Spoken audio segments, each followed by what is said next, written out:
এরে বন্ধুরা, শুধু তা না, দুনিয়ার আধুনিক বিজ্ঞান পৃথিবী থেকে এত উপরে উঠেছে, যতটুকু পরিমাণ উপরে উঠলে এই বাল্বগুলো আর দেখা যায় না, ইলেকট্রিসিটির যত বাতি জ্বলে একটাও আর দেখা যায় না, একেবারে এত উপরে সারা পৃথিবী অন্ধকারে নিমজ্জিত।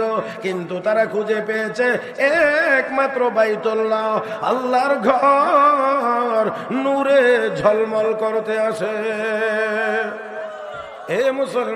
হে মুসলমান, তাই আসুন বলি, আল্লাহর ঘর নূরে ঝলমল করে। এই ঘরের সাথে যাদের সম্পর্ক, এই মানুষগুলো হবে নূরানি। জোরে জোরে জোরে জোরে, বেশি না, কয়েক মিনিট সময় আপনারা একটু কষ্ট হইলেও একটু আওয়াজ আমাকে হাদিয়া দিয়েন, একটু আওয়াজ হাদিয়া দিবেন। আল্লাহর ঘরের সাথে যাদের সম্পর্ক, এদের জীবন নূরানি। হে মুসলমান, আল্লাহর হুকুম যারা পালন করে, নবীর তরিকা মোতাবেক যারা চলে, এদের জীবন আলোকিত জীবন, নূরানি জীবন। আমার বন্ধুরা, এই জন্য ইমানদার যারা, তারা ইমানদার হওয়ার কারণে হাজারো অপরাধ থেকে বিরত থাকে, শুধু পরকালের আযাবের ভয়ে। আরো জোরে, এরে মুসলমান, একমাত্র আল্লাহর আযাবের ভয়ে হাজারো গুনার কাছ থেকে বিরত থাকে। এই জন্য কাফের বেঈমানেরা পরকাল বিশ্বাস করে না, আল্লাহ বিশ্বাস করে না। আল্লাহর সামনে দাঁড়াইয়া জীবনের হিসাব দেওয়া লাগবে, এই বিশ্বাস তাদের না থাকার কারণে হাজারো অপরাধ তাদের দ্বারা হয়। আমার বন্ধুরা, একজন মুসলমান যদি আরেকজনকে কোনো কারণে, উত্তেজনার কারণে গালিও দেয়, মেজাজটা ঠান্ডা হইলে কহারে লোকটারে গালি দিলাম, মনে হয় কাজটা ভালো হয় নাই, হয়তো তার মনে কষ্ট যাইতে পারে, কিন্তু হাজার হাজার মানুষ মারার পরেও ওই ইহুদি খ্রিস্টানদের মনের ভিতরে কোনো অনুশোচনা হয় না। আমার বন্ধুরা, এদের অবস্থা হলো এমন, যেমন পাগলা কুকুরে কাউকে কামড়ায়, কুকুরের যেমন কোনো মায়া দয়া হয় না, দুনিয়ার কাফের বেঈমানরাও অন্যায়ভাবে মুসলমান মারলেও তাদের বিন্দু পরিমাণ কোনো অনুশোচনা হয় না। আলহামদুলিল্লাহ নাহমাদুহু ওয়া নাস্তাঈনুহু ওয়া নাস্তাগফিরুহু ওয়া নু'মিনু বিহি ওয়া নাতাওয়াক্কালু আলাইহি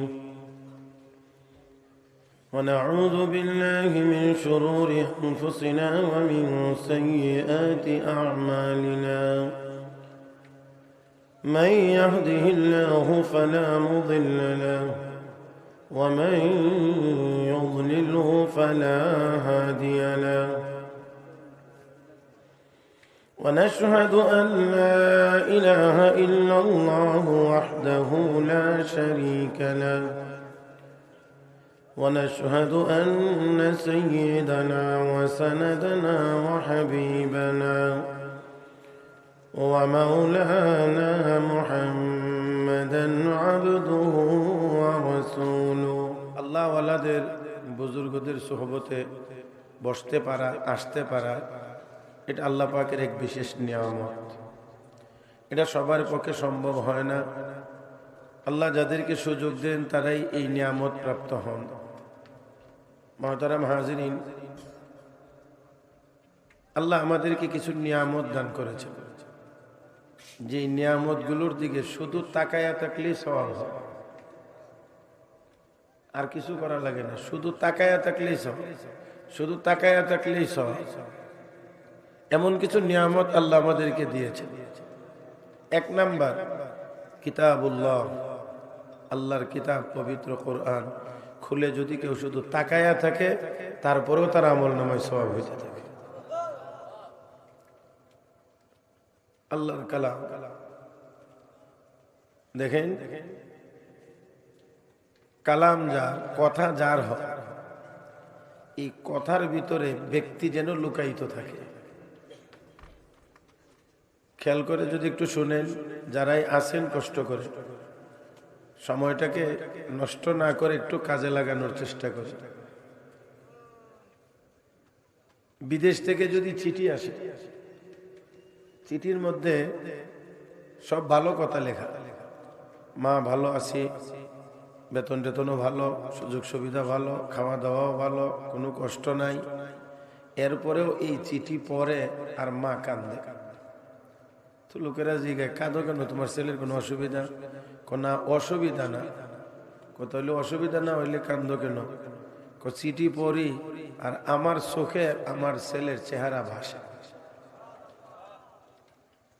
কথা এরকম না যে চিঠিটা পড়ি তো অক্ষর, কিন্তু পড়লে আমার চোখের সামনে আমার ছেলের ছবিটা ভেসে ওঠে।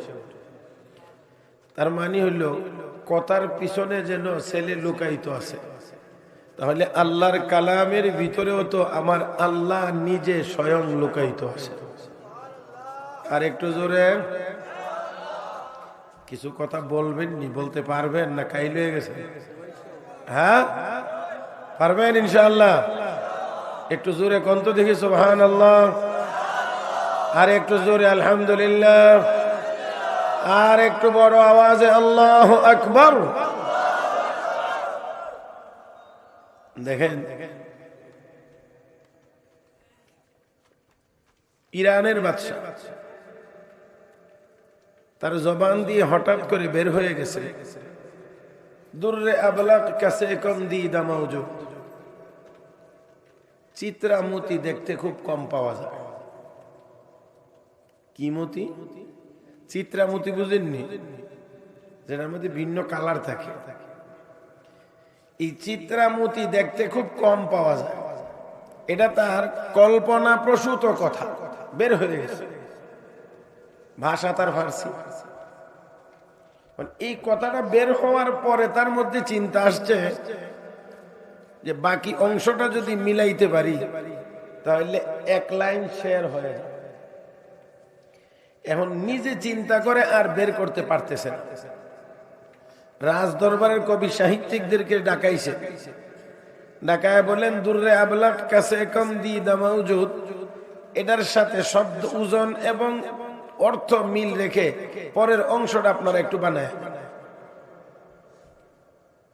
রাজ দরবারের কবি সাহিত্যিকরাও ব্যর্থ হয়েছে।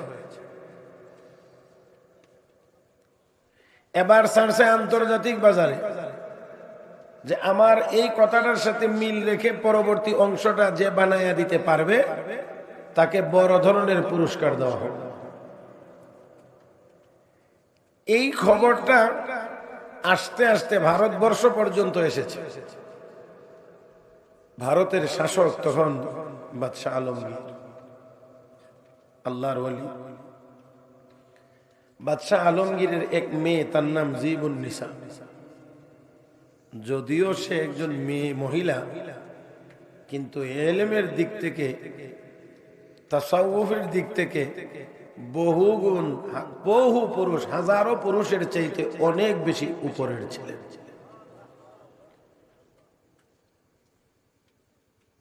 বাদশাহ আলমগীরের দরবারে শত শত উলামায়ে কেরাম থাকতেন। ভারতবর্ষেরও আরব দেশের, যাদেরকে দিয়ে ফতোয়ায়ে আলমগীরি লেখানো হয়েছে। এই উলামায়ে কেরামের মধ্যে যিনি প্রধান ছিলেন তার নাম মুফতি নিজামউদ্দিন। মুফতি নিজামউদ্দিনকে একবার জিজ্ঞাসা করা হলো, আপনারা শত শত উলামায়ে কেরামও যদি, সব উলামায়ে কেরাম যদি কোন মাসআলার মধ্যে আটকায়া যান, সমাধানের জন্য কার কাছে যান? মুফতি নিজামউদ্দিন জবাব দিলেন, আমরা সকল উলামায়ে কেরামও যদি কোনো মাসআলায় আটকিয়ে যাই তাহলে সমাধানের জন্য বাদশাহ আলমগীরের কাছে যাই। সুবহানাল্লাহ বলবেন না? শত শত উলামায়ে কেরাম সমাধান করতে পারেন না, সমাধানের জন্য বাদশাহ আলমগীরের কাছে যান। এবার মুফতি নিজামউদ্দিনকে প্রশ্ন করা হয়েছে, বাদশাহ আলমগীরও যদি আটকিয়ে যায় তখন সমাধানের জন্য কার কাছে? মুফতি নিজামউদ্দিন জবাব দিয়েছেন, বাদশাহ আলমগীরও যদি কোনো মাসলায় আটকে যান, সমাধানের জন্য তার মেয়ে জীবুন্নিসার কাছে যান। সবাই মিলে একসাথে বলেন তো। শাইখুল হাদিস ওয়াত তাফসীর ওয়াল ফিকহ হযরত আকদাস হযরত মাওলানা মুফতি জারু আলী খান রাহমাতুল্লাহ আলাইহি বলেন যে এই বাদশাহ আলমগীরের মেয়ে জীবুন্নিসা 30,000 হানাফি মাযহাবের কিতাবের হাফেজা ছিলেন।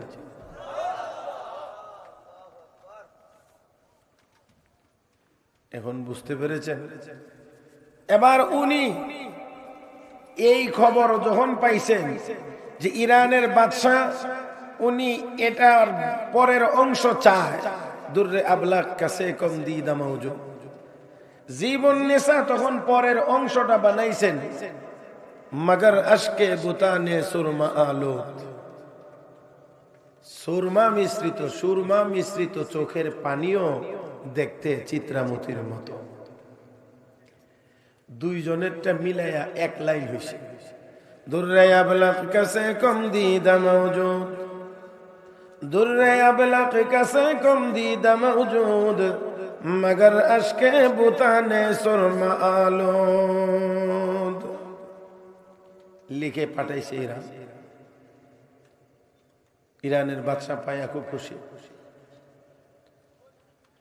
খুশি হয়ে আবার চিঠি আসছে পুরস্কার নেওয়ার জন্য। চিঠি বাদশা আলমগীরের হাতে এসে পৌঁছে, মেয়েকে ডাকিয়ে বলছে, মেয়েকে ডেকে নিয়ে বলছেন, তোমাকে কে বলছে এই কাজ করার জন্য, এই কবিতা লেখার জন্য, পুরস্কারের জন্য এখন তোমাকে যাওয়া লাগবে, তুমি যাইবা? মেয়ে ডাক দেখো, আব্বা টেনশনের কোনো কারণ নাই, চিন্তা করবেন না, আমাকে যাইতে হবে না, আমি আরেক লাইন লিখে পাঠিয়ে দিচ্ছি। এখন যেই কথাটা, এটাই হলো আমার এতক্ষণের কথার মূল জায়গাটা। জীবন নেশা পরের লাইন লেখছে, দর্শখন মখফি মানম চুবুয়া গুল দর বর্গে গুল, দর্শখন মখফি মানম চুবুয়া গুল দর বর্গে গুল, হর কে দিদান মাইলে দারাত দর্শখন বিনাদ মোরা। ফুলের গ্রান যেমন ফুলের মধ্যে লুকাইত, আমিও আমার কথার ভিতরে লুকাইত। ফুলের গ্রান দেখা যায়, কথা বলে, ফুলের গ্রান দেখা যায়, কিন্তু ফুলের ভিতরে গ্রান লুকাইত থাকে। হারকে দিদান মাইলে দারাত দর্শখন বিনাদ মোরা। আমাকে যে ব্যক্তি দেখতে চাও, যারা দেখতে চাও, তারা আমার কথার ভিতরে লক্ষ্য করো, আমি আমার কথার ভিতরে লুকায়িত। এবার আওয়াজ করে জবাব দিবেন, জীবন নিসা যদি তার কথার ভিতরে লুকায়িত থাকতে পারে, কোরআনে কারীম আমার আল্লাহর কালাম, আল্লাহর কালামের ভিতরে আমার আল্লাহ অবশ্যই লুকায়িত থাকতে পারে। অবশ্যই অবশ্যই আমার আল্লাহ তার কালামের ভিতরে লুকায়িত থাকতে পারেননি না, পারেন না, অবশ্যই আছেন। এই জন্যে বান্দা যখন পড়ে আলহামদুলিল্লাহি রাব্বিল আলামিন, আল্লাহ তখন বলেন হামিদানি আবদি, আমার বান্দা আমার প্রশংসা করেছে। যখন পরে আর রহমানির রহিম, আল্লাহ জবাব দেন আসনা আলাইয়া আবদি, বান্দা বান্দি যখন পরে মালিক ইয়াউমিদ্দিন, আল্লাহ জবাব দিয়ে বলেন মাজ্জাদানি আবদি। যখন বান্দা বান্দি পরে ইয়াকা নাবুদু ওয়া ইয়াকা নাস্তাঈন, আল্লাহ রাব্বুল আলামিন জবাব দিয়ে বলেন হাযা বাইনি ওয়া বাইনা আবদি ওয়া লিআবদি মা সাআল। আমার বান্দা আর আমার মধ্যে ভাগাভাগি, অর্ধেকটা আমার, অর্ধেকটা বান্দা। আমার বান্দা যা চাইবে আমি আল্লাহ তাকে দিব। বান্দা যখন পড়ে ইহদিনাস সিরাতাল মুস্তাকিম, আল্লাহ জবাব দিয়ে বলেন হাযা বাইনি ওয়া লিআবদি মা সাআল। এটা আমি আল্লাহর ব্যাপার, আর আমি আল্লাহ আমার বান্দা যা চায়, আমার বান্দাকে আমি আল্লাহ তা দান করব। এ মুসলমান, তাই আসুন বলছিলাম, এক নাম্বার কিছু নিয়ামত আল্লাহ আমাদেরকে দিয়েছেন, তাকাইলেই সওয়াব। নাম্বার 1 কিতাবুল্লাহ, আল্লাহর কিতাবের দিকে তাকাইলেও সওয়াব হয়। নাম্বার 2 বাইতুল্লাহ। বাইতুল্লাহ বুঝেননি? বলেন বলেন, কি কি? আল্লাহর ঘর, আল্লাহর ঘর খানায়ে কাবা। ইন্না আউওয়ালা বাইতিন উযিআ লিন-নাস লাল্লাযী বিবাক্কাতা মুবারাকান ওয়া হুদাল লিল-আলামিন ফীহি আয়াতুন বাইয়িনাতুন মাকামু ইব্রাহিম ومن دخله كان آمنا ولله على الناس حج البيت من استطاع إليه سبيلا ومن كفر فإن الله غني عن العالمين.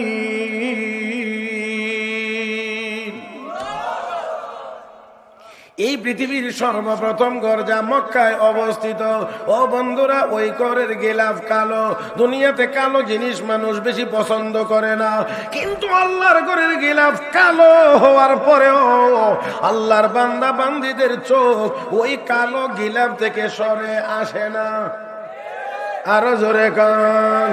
আরে বন্ধুরা শুধু তা না, দুনিয়ার আধুনিক বিজ্ঞান পৃথিবী থেকে এত উপরে উঠেছে, যতটুকু পরিমাণ উপরে উঠলে এই বাল্বগুলো আর দেখা যায় না, ইলেকট্রিসিটির যত বাতি জ্বলে একটাও আর দেখা যায় না, একেবারে এত উপরে সারা পৃথিবী অন্ধকারে নিমজ্জিত। কিন্তু তারা খুঁজে পেয়েছে একমাত্র বাইতুল্লাহ, আল্লাহর ঘর নূরে ঝলমল করতে আসে। হে মুসলমান, তাই আসুন বলি, আল্লাহর ঘর নূরে ঝলমল করে। এই ঘরের সাথে যাদের সম্পর্ক, এই মানুষগুলো হবে নুরানি। জোরে জোরে জোরে জোরে, বেশি না, কয়েক মিনিট সময় আপনারা একটু কষ্ট হইলেও একটু আওয়াজ আমাকে হাদিয়া দিয়েন, একটু আওয়াজ হাদিয়া দিবেন। আল্লাহর ঘরের সাথে যাদের সম্পর্ক, এদের জীবন নুরানি। হে মুসলমান, আল্লাহর হুকুম যারা পালন করে, নবীর তরিকা মোতাবেক যারা চলে, এদের জীবন আলোকিত জীবন, নুরানি জীবন। আমার বন্ধুরা, এই জন্য ইমানদার যারা, তারা ইমানদার হওয়ার কারণে হাজারো অপরাধ থেকে বিরত থাকে, শুধু পরকালের আযাবের ভয়ে। আরো জোরে। হে মুসলমান, একমাত্র আল্লাহর আযাবের ভয়ে হাজারো গুনার কাছ থেকে বিরত থাকে। এই জন্য কাফের বেঈমানেরা পরকাল বিশ্বাস করে না, আল্লাহ বিশ্বাস করে না। আল্লাহর সামনে দাঁড়াইয়া জীবনের হিসাব দেওয়া লাগবে, এই বিশ্বাস তাদের না থাকার কারণে হাজারো অপরাধ তাদের দ্বারা হয়। আমার বন্ধুরা, একজন মুসলমান যদি আরেকজনকে কোনো কারণে, উত্তেজনার কারণে গালিও দেয়, মেজাজটা ঠান্ডা হইলে কহারে লোকটারে গালি দিলাম, মনে হয় কাজটা ভালো হয় নাই, হয়তো তার মনে কষ্ট যাইতে পারে, কিন্তু হাজার হাজার মানুষ মারার পরেও ওই ইহুদি খ্রিস্টানদের মনের ভিতরে কোনো অনুশোচনা হয় না। আমার বন্ধুরা, এদের অবস্থা হলো এমন, যেমন পাগলা কুকুরে কাউকে কামড়ায়, কুকুরের যেমন কোনো মায়া দয়া হয় না, দুনিয়ার কাফের বেঈমানরাও অন্যায়ভাবে মুসলমান মারলেও তাদের বিন্দু পরিমাণ কোনো অনুশোচনা হয় না। এরা পাগলা কুকুরের চেয়ে আরো খারাপ।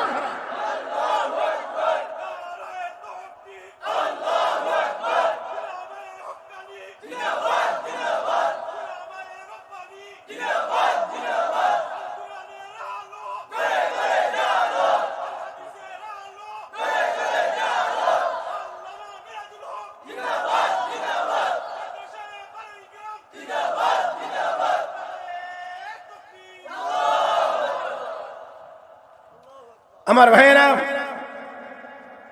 এরা পাগলা কুকুরের মতো হয়ে গেছে। কোথায় মুসলমান আছে সেখানে গিয়েই কামড় বসাবে। তবে মনে রাখবা, যতই পাগল হয়ে যাও না কেন, মুসলমান ছিল, আছে, থাকবে। আমার ভাইয়েরা, যতই পাগলামি করো, তোমাদের 20 দাঁত বেশি দিন থাকবে না।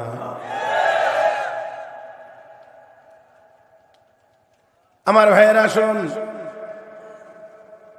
আল্লাহর ঘরের সাথে যাদের সম্পর্ক হবে তাদের জীবন নুরানি। কথা কনা এরা মুসলমান। এই জন্য তাকায়া দেখেন, যারা নামাজি তাদের হাতে মদের বোতল উঠে না। কথা ঠিক না?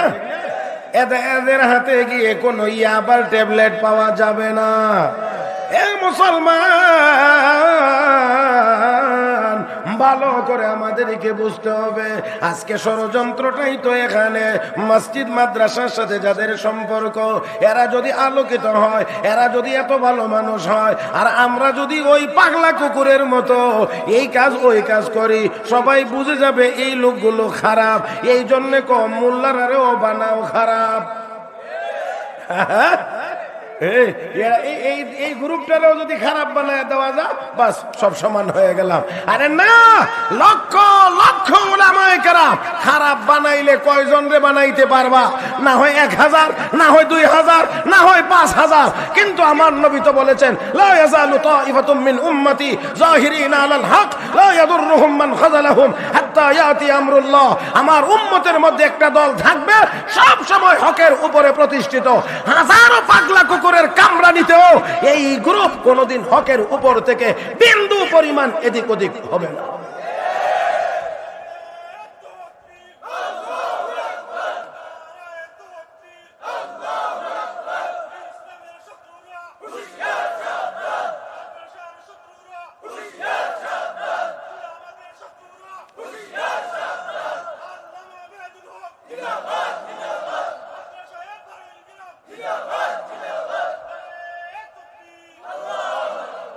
আমার ভাইয়েরা, আমার বন্ধুরা, তাহলে দেখো একটু সামনের দিকে আগানোর চেষ্টা করি। বলছিলাম কিছু নিয়ামত আল্লাহ দিছেন। 2 নাম্বারটার নাম বাইতুল্লাহ। বাইতুল্লাহ মনে চায়নি না চায় না? দেখবার মনে চায়, যাইবার মনে চায়, এটা তো যাইবার জায়গা। وَإِذْ جَعَلْنَا الْبَيْتَ مَثَابَةً لِلنَّاسِ وَأَمْنًا وَاتَّخِذُوا مِن مَّقَامِ إِبْرَاهِيمَ مُصَلًّى وَعَهِدْنَا إِلَىٰ إِبْرَاهِيمَ وَإِسْمَاعِيلَ أَن طَهِّرَا بَيْتِيَ لِلطَّائِفِينَ وَالْعَاكِفِينَ وَالرُّكَّعِ السُّجُودِ وَإِذْ جَعَلْنَا الْبَيْتَ مَثَابَةً لِلنَّاسِ وَأَمْنًا। এখানে আল্লাহ বলেন আমার ঘরকে মাসাবা বানাইছি। এর যত ব্যাখ্যা, এর এক ব্যাখ্যা হলো এই ঘর হলো বারবার আসার জায়গা। কথা কনা, কথা কনা। এ ভাই, আল্লাহর ঘর বারবার যাইবার জায়গা। এখানে গেলে কোনো বিরক্তি লাগে? হোয়াইট হাউসেও যদি কাউকে বলা হয় ডেলি 5 বার যাবা, কথা কনা রে। আমার বন্ধুরা, যত বড় রাজপ্রাসাদই হোক না কেন, কাউকে যদি বলা হয় প্রতিদিন তোমাকে 5 বার যাওয়া লাগবে, কয়েকদিন গেলেই তার মেজাজ গরম হবে আর বলবে তো ভালো লাগে না, ভালো লাগে না। কিন্তু আল্লাহর ঘরে একটি মানুষ সারা জীবন ভর গেলেও কোনোদিন বিরক্ত লাগে, কারণ এটা আল্লাহ বানাইছেন এইভাবে করে, এটা বারবার আসার জায়গা। ও মুসলমান, সূরা ফাতিহা দিয়ে তো ইমামতি করেছেন আমার দাদাও, বাপও, আমিও। আরে ভাই বলে আপনার দাদা কি ছিলেন? আমার দাদা না হইলে আমার দাদা উস্তাদ তো ছিল। কথা কয় না? আমার উস্তাদের উস্তাদ আমার দাদা উস্তাদ, তো দাদা উস্তাদ সূরা ফাতিহা দিয়ে নামাজ পড়াইছে, আমার উস্তাদও সূরা ফাতিহা দিয়ে নামাজ পড়াইছে, আমিও পড়াইতে আছি, আমার ছেলেও পড়াইবে, নাতিও পড়াইবে, কিয়ামত পর্যন্ত পড়াইবে, কিন্তু বেমজা হবে না, বেমজা হবে না। আমার ভাইয়েরা, আল্লাহর কালাম, আল্লাহর কালাম, কালামুল মুলুক, মুলুকুল কালাম, এটা তো আমার আল্লাহর কালাম। মুহতারাম হাজিরিন, তো বলছিলাম বাইতুল্লাহ, বাইতুল্লাহ বারবার গেলেও বেমজা, কথা কয় না, বেমজা লাগে না, বিরক্ত লাগে না। আমার বন্ধুরা, 3 নাম্বার হলো মা বাবার চেহারা তাকাইলেই, বলেন তাকাইলেই সওয়াব। একবার তাকাইলে একটা হজের সওয়াব। সাহাবী হুজুর 100 বার তাকাইলে রাসূল কয় 100টা হজের সওয়াব। মা বাবার চেহারা, মা বাবার চেহারা। নাম্বার 4, হক্কানি উলামায়ে কেরাম, বুজুর্গানে দিন, আল্লাহ ওয়ালাদের চেহারা। আমার ভাইয়েরা, এটা আবার অনেকের পছন্দ হয় না, কমে মোল্লা কথা বলে নাকসিট খান, এই মোল্লা মোল্লা দেখতে ভালো লাগে না, ওই বাদুরে ও সূর্য দেখতে ভালো লাগে না। বাদুর চিনেন নি আপনারা? বাদুর হে ও কয় সূর্য দেখতে আমার ভালো লাগে না, এই জন্য সূর্য উঠলে আমি চোখ বন্ধ করে রাখি। তো বাদুরের চোখ বন্ধের দ্বারা সূর্যের যেমন কিছু আসেও না যায়ও না, মানুষের মধ্যেও যাদের বাদুরের স্বভাব, এদের আলেমের চেহারা দেখার না দেখার দ্বারা আলেম ওলামাদেরও কিছু আসেও না যায়ও না। আলেম ওলামাদের চেহারা যারা দেখবে তাদের লাভ, না দেখলে লস তোমার। আলেম এতে আসে কি? হ্যাঁ আমার ভাইয়েরা, রাসূল বলেন দেখলেই সগীরা গুনাহ মাফ। আলেমের চেহারার দিকে তাকায় তাকলেই সগীরা গুনাহ মাফ হয়। তোমার যদি মাফের দরকার না থাকে চাইবা না, অসুবিধা কি? সওয়াবের দরকার যদি তোমার না থাকে তাকাইবা না, সমস্যা কি? আমার ভাইয়েরা, বাদুর সূর্য উদয় চায় না, অন্ধকার চা, কারণ হে কাম করে 2 নম্বর, চুরি করে কলা খা, তো এত সূর্য উঠলে অসুবিধা, এই জন্য সূর্যের উদয় চায় না। আমাদের দেশেও এমন বাদুরের মতো চরিত্রওয়ালা যারা, এরাও মোল্লা মৌলবীর দরকার নাই, মাদ্রাসার দরকার নাই, এরারও স্বভাব ভালো না।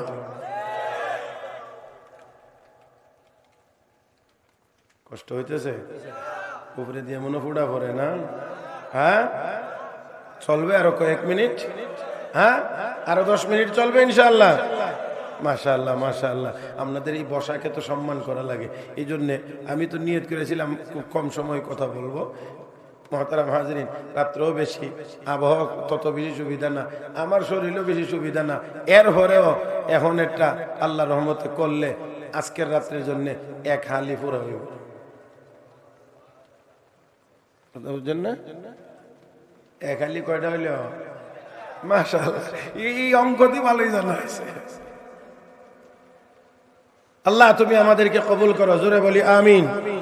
মুহতারাম হাজরিন, আল্লাহওয়ালাদের কাছে গেলে নিজের লাভ, নিজের লাভ, নিজের লাভ। তালিবুল ইলম এখানে আছেন, উলামায়ে কেরাম আছেন, তারাও বিশেষভাবে একটু শোনার প্রয়োজন। হযরত আকদাস হযরত মাওলানা ইমামুল আসর খাতিমুল মুহাদ্দিসিন হযরত মাওলানা মুহাম্মদ আনোয়ার শাহ কাশ্মীরি রহমাতুল্লাহি আলাইহি, দারুল উলুম দেওবন্দের সূর্য সন্তান, শেখুল হিন্দ রহমতুল্লাহ আলাইহির সুযোগ্য উত্তরসূরি ছাত্র, কিন্তু যদিও ওনার ছাত্র, কিন্তু ইলমে হাদিসে হযরত আকদাস মাওলানা আনোয়ার শাহ কাশ্মীরি রহমতুল্লাহ আলাইহি অনেক অনেক অনেক অনেক উপরে চলে গেছেন। এত উপরে যে উলামায়ে কেরামের অভিমত, বুখারী শরীফের ব্যাখ্যাকার আল্লামা ইবনে হাজার আসকালানী রহমতুল্লাহ আলাইহির পরে পৃথিবীতে এত বড় মুহাদ্দিস আর কেউ আসেনি। এত বড় অসাধারণ মুখস্থ শক্তি আল্লাহ দান করেছেন, অসাধারণ, যা আমার আপনার কল্পনায়ও আসবে না। আমি আর আপনি কল্পনাও যা করতে পারবো না, এই পরিমাণ অসাধারণ মুখস্থ শক্তি আল্লাহ তাকে দিয়েছিলেন। একবার উনি এক কোর্টে বক্তব্য দিতে গিয়েছিলেন ভাওয়ালপুরে, কাদিয়ানীদের মোকাবেলায় উনি বক্তব্য দিয়েছিলেন দেওবন্দি উলামায়ে কেরাম এবং মুসলমানদের পক্ষ থেকে। কাদিয়ানী উকিল ব্যারিস্টার যারা ছিল তারা বক্তব্য দিয়েছে, জজ সাহেব নোট নিয়েছে।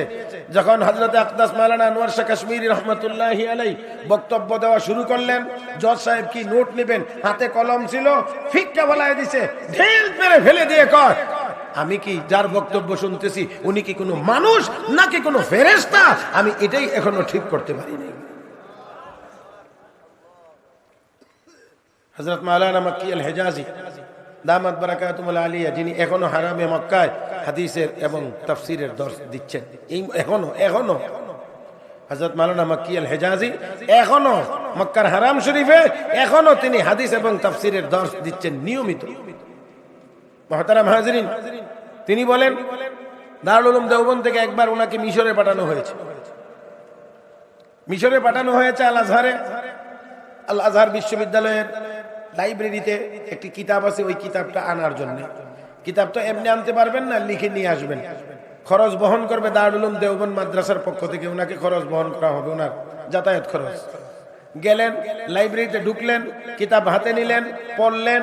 এবার লিখতে যখন যাবেন তখন লাইব্রেরি নিয়ে এসে বাধা দিয়ে বলছে যে আমাদের এখান থেকে কোনো কিতাব স্থানান্তর করা যায় না, না কিতাব নেওয়া যায় না কপি করে নেওয়া যায়, পড়ার অনুমতি আছে, লিখে নেওয়ার অনুমতি নেই। হযরত কাশ্মীরি রহমাতুল্লাহি আলাইহি বললেন ঠিক আছে। উনি কিতাব আগাগোড়া পড়লেন, চলে আসলেন হিন্দুস্তান, দারুল উলুমে আসলেন, জিজ্ঞাসা করে হলো কিতাব, কিতাব তো আনার অনুমতি নাই, আনতে পারি নাই। বলা হলো তাহলে তো যাতায়াত খরচ আপনাকেই বহন করতে হবে, মাদ্রাসা বহন করবে না। হযরত কাশ্মীরি রহমাতুল্লাহ আলাইহি বলেন আচ্ছা ঠিক আছে দেখা যাক, একটু অপেক্ষা করেন। এবার কাগজ কলম নিয়ে বসলেন, কিতাব শুরু থেকে বিসমিল্লাহ থেকে শুরু করে একেবারে কিতাবের শেষ পর্যন্ত লিখে মাদ্রাসার দপ্তরে অফিসে নিয়ে জমা দিয়েছে। এখন কিতাব নিয়ে লিখে জমা দিলে এখন ঠিক আছে কিনা এটা আবার যাচাই করা লাগে না। এই জন্যে এই কিতাবটা আবার মিশর পাঠানো হয়েছে, আল আজহারে পাঠানো হয়েছে। ওইখানের ওলামায়ে কেরাম ওইখানে তাদের লাইব্রেরি কিতাব আর ওনার লিখে দেওয়া কিতাব ফার্স্ট টু লাস্ট মিলাইয়া দেখছেন কোনো বিন্দু পরিমাণ কোনো ব্যবধান নাই, কোনো পার্থক্য নাই। ওই কিতাবটা যা, এই কিতাব ওনার লেখা কিতাবটা তা। অতঃপর এই কিতাবের উপরে তারা লিখে দিয়েছে যে ইমাম বুখারীর পরে এত মুখস্থ শক্তিওয়ালা কোনো আলেম আমাদের জানা মতো নেই। সুবহানাল্লাহ, আর একটু জোরে বললে কি কষ্ট। দেখেন তিনি অসুস্থ হয়ে গেলেন জীবনের শেষ সময়ে। ডাক্তার পরামর্শ দিলেন দেওবন্দ ছেড়ে আপনি কাশ্মীর চলে যান। ওয়েদার চেঞ্জ হলে, আবহাওয়া পরিবর্তন হলে আপনার শারীরিক একটু উন্নতি হতে পারে। উনি যখন চলা শুরু করলেন তখন ওনার পিছনে দাওরায়ে হাদিসের এক ছাত্র ব্যাগটা কান্দে ফেলাইয়া ওনার পিছনে হাঁটা শুরু করছে। হযরত আখতার সানোয়ার শেখ কাশ্মীরি রহমাতুল্লাহ আলাইহি ফিরে তাকায় দেখেন এই ছাত্রের নাম ইউসুফ। আগে পিছে সবটা বললে সবাই চিনবেন ওলামায়ে কেরাম, একটু পরে বলছি। ইউসুফ ব্যাগ ট্যাগ নিয়ে গাড়ি গুটি নিয়ে সব প্রস্তুতি নিয়ে তুমি আমার পিছনে পিছনে কোথায় যাও?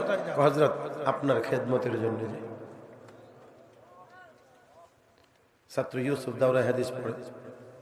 হযরত আনোয়ার শেখ কাশ্মীরি রহমাতুল্লাহ আলাইহি বললেন তুমি না দাওরায়ে হাদিস পড়ো, দাওরায়ে হাদিস রেখে তুমি আমার পিছনে চলে যাচ্ছ খেদমতের জন্য।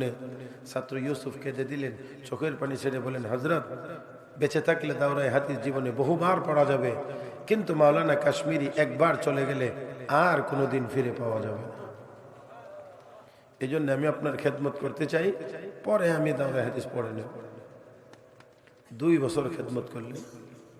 2 বছর খেদমতের পরে একদিন হঠাৎ জিজ্ঞেস করেন ইউসুফ কোন জিনিসের দুর্বলতা আছে? কোন জিনিসের দুর্বলতা আছে তোমার?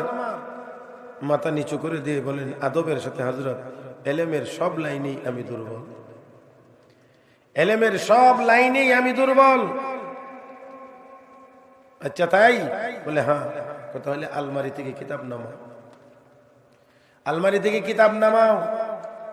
ছাত্র ইউসুফ বলেন সব কিতাব নামানো হয়েছে।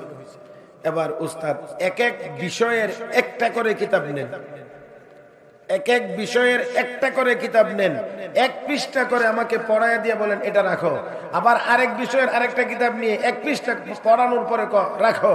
আবার আরেক বিষয়ের আরেকটা কিতাব নিয়ে 1 পৃষ্ঠা করে পড়ায় বলেন রাখো।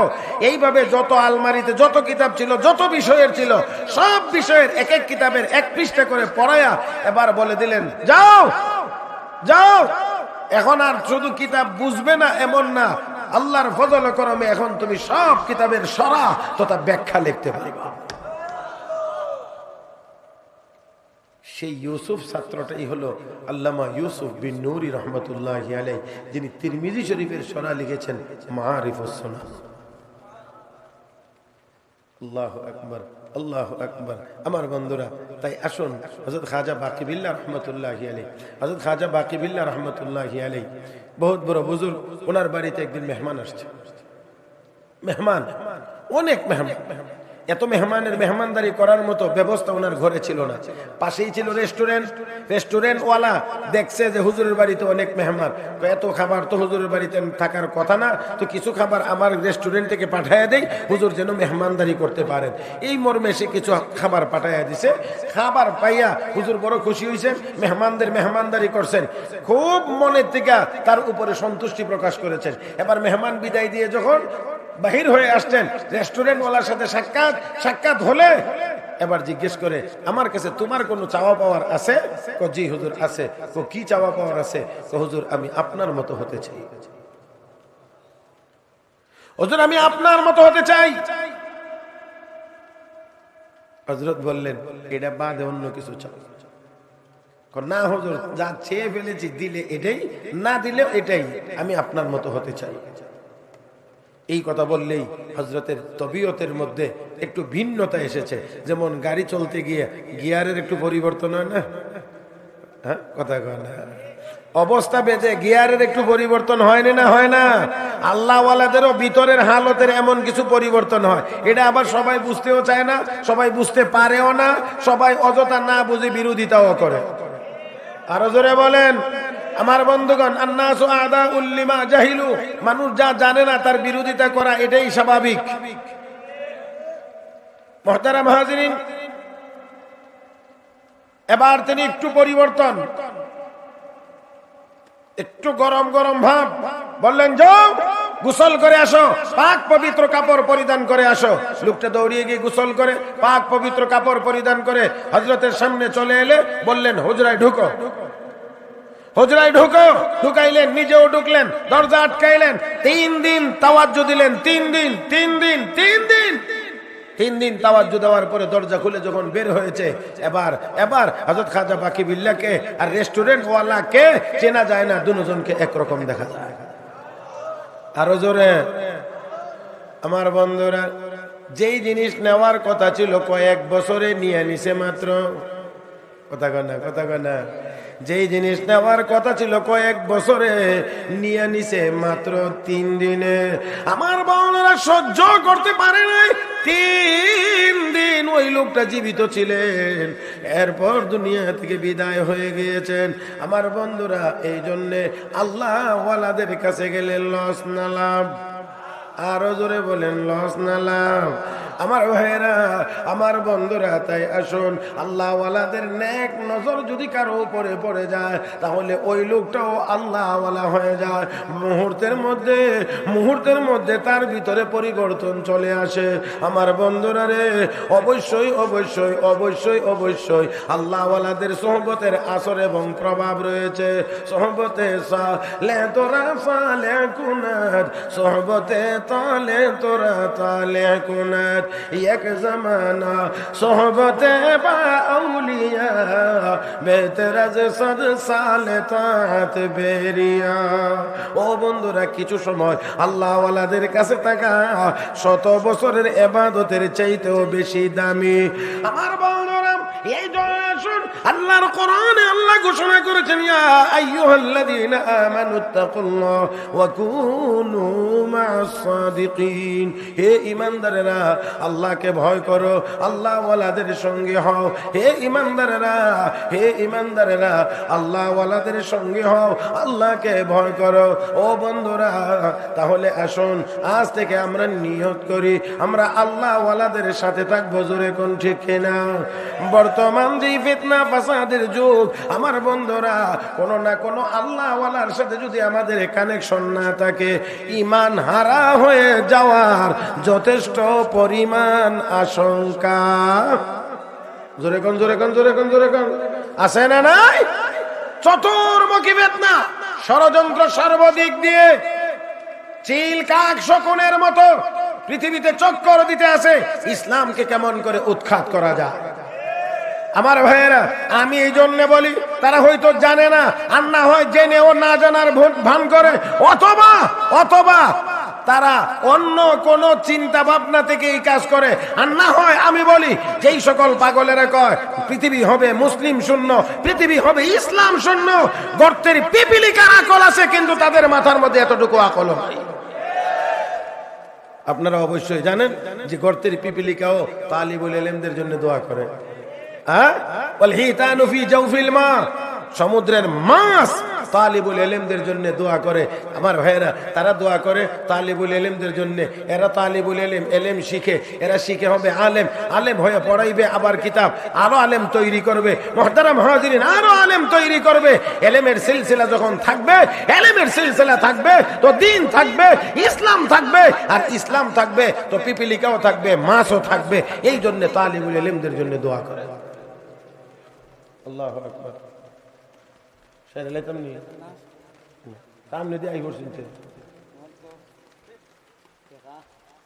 আমার ভাইরা, যে আল্লাহ আমাদের সবাইকে বুঝার তৌফিক দান করুন, সবাই বলি আমিন। আমার বন্ধুগণ, আমরা হক্কানি উলামায়ে কেরামের সান্নিধ্য চাই। সোহবত এমন এক জিনিসের নাম, যেই সোহবত পাইলে সাহাবী হয়। কথা কয় না? আল্লাহ রসুলের সোহবতে গেছে, আল্লাহ রসুলের সোহবতে গেছেন তো সাহাবী হয়ে গেছেন, দুনিয়ায় থেকে জান্নাতের সার্টিফিকেট লাভ করেছে। ইমাম আজম সিরাজ হাযিহিল উম্মাহ, ফকিহ হাযিহিল উম্মাহ, হযরত আকদাস হযরত ইমাম আজম আবু হানিফা আন-নু'মান রাহিমাহুল্লাহ, ওনার সোহবতে গিয়েছেন ইমাম মুহাম্মদ রাহমাতুল্লাহি আলাইহি। আল্লাহ সারা পৃথিবীতে চমকায়া দিয়েছেন ইমাম মুহাম্মদকে, যার ইলমের ভান্ডার দেখে অমুসলিম পণ্ডিত বলতে বাধ্য হয়েছিল, হাযা মুহাম্মাদুকুমুস সগীর ফাকাইফা কানা মুহাম্মাদুকুমুল কবীর। তোমাদের ছোট মুহাম্মদের যদি হয় এত ইলম, তাহলে তোমাদের বড় মুহাম্মদ, যাকে তোমরা নবী বলো, তার ইলম ছিল কি পরিমাণ। আমার ভাইয়েরা, ইমাম আবু ইউসুফ রাহমাতুল্লাহি আলাইহি বাবা হারাইয়া জীবনের ছোট কালেই কামাই রোজগারের জন্য বের হয়ে গিয়েছিলেন। সেইখান থেকে ইমাম আবু হানিফার দরসে গিয়েছিলেন। আল্লাহ রাব্বুল আলামিন এত বড় বানায়া দিয়েছেন, বাগদাদের শাসক যখন খলিফা হারুন রশিদ, আল্লাহ রাব্বুল আলামিন ওই খলিফা হারুন রশিদের সময়ে তাকে চিফ জাস্টিস বানায়া সারা দুনিয়াবাসীর সামনে আল্লাহ তাকে ইজ্জতওয়ালা বানায়া দিয়েছেন। বন্ধুরা আমার, তাই আসুন, ষড়যন্ত্র হবে, অনেক কিছুই হবে, চিল কাক শকুনেরা উড়বে, ছো মারার চেষ্টা করবে, থাবা দেওয়ার চেষ্টা করবে, এর ভিতর দিয়েই আল্লাহর ইসলাম আল্লাহ টিকায় রাখবেন, কোরআন টিকায় রাখবেন, মাদ্রাসা টিকায় রাখবেন, উলামায়ে কেরাম টিকে থাকবে। বন্ধুগণ, বন্ধুগণ, ভারতবর্ষ যখন ব্রিটিশরা শাসন করে, এমন কোন ষড়যন্ত্র নাই যে ষড়যন্ত্র তারা করে নাই, এমন কোন ষড়যন্ত্র নাই যেই ষড়যন্ত্র তারা করে নাই। কিন্তু সবকিছুর উপরেও শেষ পর্যন্ত দেখা গেছে তারা নাই, মোল্লারাই আছে। কথা কয় না? তারা নাই, মোল্লারাই। আল্লাহ মোল্লারার বিরুদ্ধে কেড়ে জানি অনেকেই যায়, বুঝেই যায় না, না বুঝেই যা আল্লাহই জানে, নাকি এরা ওই সময় পাগল হয়ে যায়, এটাও আমি বুঝি না। পাকিস্তানের ইস্কান্দার মির্জা, তাকে পাকিস্তানের লৌহ মানব বলা হতো। সেই ইস্কান্দার মির্জা ঘোষণা দিয়েছিল পাকিস্তানের জমিনে কোনো মোল্লা রাখা হবে না, বুঝেন না, গরম ভাষণ দিয়েছিল। কিন্তু আল্লাহর কি কারিশমা, পাকিস্তানে আলেম ওলামাও আছে, মাদ্রাসা আছে, মসজিদও আছে, কিন্তু ইস্কান্দার মির্জার লাশটা পর্যন্ত পাকিস্তানে দাফন করতে পারে নাই। ইস্কান্দার মির্জার লাশ পর্যন্ত পাকিস্তানে দাফন করতে পারে নাই, তার শ্বশুর বাড়ির দেশ পাশের রাষ্ট্রে দাফন করতে হয়েছে। আমার ভাইয়েরা, বন্ধুরা আমার, এই জন্য ইসলামের বিরুদ্ধে গেলে, হক্কানি উলামায়ে কেরামের বিরুদ্ধে গেলে দুনিয়া অনেক বড় হলেও তাদের জন্য সংকীর্ণ হয়ে যায়, গদিও থাকে না, পদও থাকে না। বিড়ালের মতো লেজ গুটিয়ে পালাইলেও সারা পৃথিবী বিমান দিয়ে চক্কর দেওয়া যায়, কোন দেশ গ্রহণ করতে রাজি হয় না। আমার ভাইয়েরা, তাই আসুন, সবকিছু হবে। ব্রিটিশরা অনেক কিছু করেছে, শেষ পর্যন্ত তাদেরকে যাইতে হয়েছে। কোরআনের লক্ষ লক্ষ ভলিউম আগুন দিয়ে জ্বালাইছে, এখন কোরআন নাই। একটু আওয়াজ করে বলেন তো, কোরআন নাই না আছে? আলেম ওলামা নাই। আরে কোরআন থেকে মুসলমানকে দূরে সরায় দেওয়ার চিন্তা ভাবনা নিয়ে তারা এই কাজ করেছে, কোটি কোটি ডলার খরচ করেছে। আমার বন্ধুরা, তারা নাই, কিন্তু পৃথিবীতে আলহামদুলিল্লাহ প্রায় 4 কোটি হাফেজে কোরআন আছে। ইন্না নাহনু নাযালনা যিকরা ওয়া ইন্না লাহু লাহাফিজুন। আল্লাহ বলেন, কোরআন নাজিল করেছি আমি, হেফাজত করব আমি। আর এই হেফাজতের জন্য আল্লাহ কিছু সিনাকে বাছাই করে নিয়েছেন, যেই সিনার ভিতরে আল্লাহ 30 পারা কোরআন ঢুকাইয়া দিয়েছেন। হ্যাঁ, 30 পারা কোরআন আল্লাহ তাদের সিনার ভিতরে ঢুকাইয়া দিয়েছেন। মুহতারাম হাজিরিন, এবং কোরআন যেমন ছিল এমনই আছে। সামান্য ভুল করলে, যে এখানের কার হিসাবেই ভুল করুক, আর এক দেশের কার হিসাব পিছন দিয়ে লুকমা মারে। কথা কয় না? হ্যাঁ, আল্লাহু আকবার। তাহলে আসেন, এই কোরআনের সাথে আমরা একটু সম্পর্ক লাগাই দিই, মাদ্রাসার সাথে একটু সম্পর্ক করি, আল্লাহ ওয়ালাদের সাথে একটু সম্পর্ক। আরে ভাই, রহমতে খুদাবন্দি বাহানা মিজো